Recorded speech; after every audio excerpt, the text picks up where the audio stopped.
আসসালামু আলাইকুম। আমি ফারজানা ফ্রম জিতু মেকওভার। সবাই কেমন আছেন? আশা করি সবাই ভালো আছেন। আমি কিন্তু এখনও অনেক ভালো আছি, কিন্তু গাছের অবস্থা এতটা পরিমাণে খারাপ। যাই হোক, তবুও যতই শরীর খারাপ থাকুক, যত কিছু হোক, গাছের যত্ন যেহেতু করতে হবে, কারণ ছাদে যেহেতু গাছ, পানি প্রতিদিন দিতে হবে, 2 বেলা দিতে হয়। তো গাছ মানে এতটা পরিমাণে রোদ ওঠে যে গাছের গোড়ার মানে একেবারে কটকটা হয়ে যায়। মানে এতটা পরিমাণে মানে পানি দিয়ে রাখি, তারপরেও দেখা যাচ্ছে যে পানি আবার না দিলে অনেক সমস্যা হয়ে যায়, যার কারণে দেখা যাচ্ছে যে গাছে পানি দিতে হয়। আর যেহেতু লাউ গাছটা বড় হয়ে গেছে, মাচাং তৈরি করতে হবে। তো আমার বাঁশ শেষ হয়ে গেছে, আমি প্রতিবার আসলে বাঁশ দিয়েই মাচাং তৈরি করি।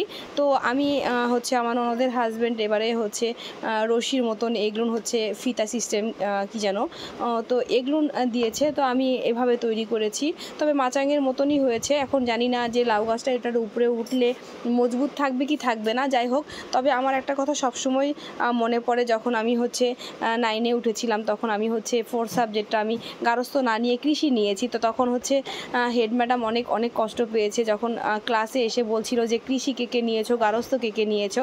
তো তখন আমি যখন হাত উঁচু করেছিলাম, ম্যাডাম এতটা পরিমাণে কষ্ট পেয়েছে, তখন বলছিল যে তোমরা জমিতে চাষ করবা, শ্বশুরবাড়িতে যে ভাত রান্না করবা না। তো আসলে ভাতও রান্না করতে হয়, ওইরকম পরিমাণে আল্লাহর রহমতে কাজ করতে হয় না। শাশুড়ি যেহেতু রান্নাবাড়ি সব করে, টুকিটাকি রান্না আমি করি, আলহামদুলিল্লাহ অনেক ভালো আছি। তবে গাছের যত্নটা এতটা পরিমাণে আমার নিজের করতে হয়, আর গাছের পিছনে আমার অনেক সময় দিতে হয়, কারণ আমার সব ধরনের গাছ আছে। তো আমি মাচাংটা তৈরি করেছি আজকে।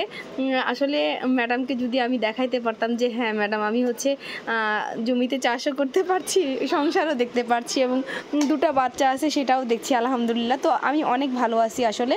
আর আমার মাচাংটা কেমন হয়েছে সেটা কিন্তু অবশ্যই আপনারা কমেন্টের মাধ্যমে জানাবেন। ভিডিওটি কিন্তু শুরু থেকে শেষ পর্যন্ত অবশ্যই দেখবেন, কিভাবে আমি মাচাংটা তৈরি করলাম সেটা দেখেন। আর আমি ছাদ বাগানে আমার একটা পেজ আছে, ছাদ বাগান জিতু।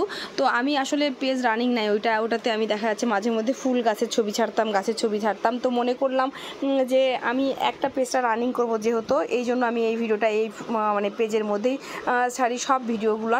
তো এই দেখেন গাছের অবস্থা কি পরিমাণে খারাপ। যাই হোক, আলহামদুলিল্লাহ তারপরে অনেক ভালো আছে। যত্ন নিতে হয়, অনেক পরিশ্রম করতে হয় গাছের পিছনে। যারা ছাদে গাছ লাগাইছেন তারাই বুঝবেন যে কেমন পরিমাণে পরিশ্রম করতে হয়। তবে আমার গাছগুলান কিন্তু পাতা অনেকটাই একদম অবস্থা অনেক খারাপ। যাই হোক, এখন অনেক ভালো আছে। সবাই আমার জন্য দোয়া করবেন নেক্সট ভিডিওর অপেক্ষায়। আল্লাহ হাফিজ, আসসালামু আলাইকুম।